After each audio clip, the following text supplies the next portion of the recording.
தியான் சந்த் கேல் ரத்னா விருது 2024 எத்தனை விளையாட்டு வீரர்களுக்கு வழங்கப்பட்டது?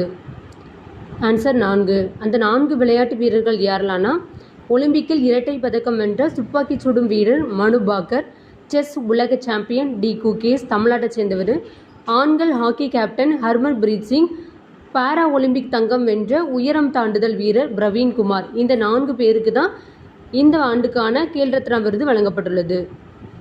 பத்ம விருது 2025 எத்தனை நபர்களுக்கு வழங்கப்பட்டது? ஆன்சர் 139. இதில் 7 பேருக்கு பத்ம விபூஷன், 19 பேருக்கு பத்ம பூஷன், 113 பேருக்கு பத்மஸ்ரீ விருதும்.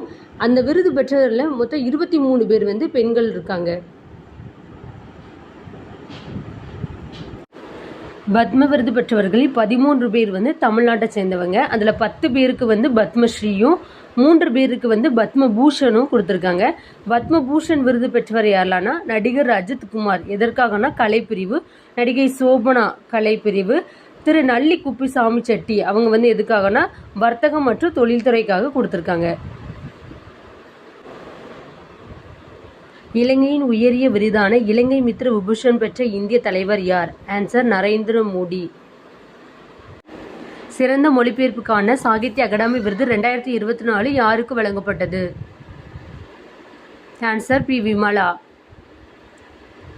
கேரளாவின் முன்னாள் பாலியல் தொழிலாளியான நளினி ஜமிலா எழுதியிருந்த வாழ்க்கை சரித நூலான எண்ட ஆண்கள் என்கிற மலையாள நூலை தமிழில் எனது ஆண்கள் என்ற தலைப்பில் மொழிபெயர்த்தார். தமிழ் மொழியில் சாகித்ய அகாடமி விருது 2024 யாருக்கு வழங்கப்பட்டது?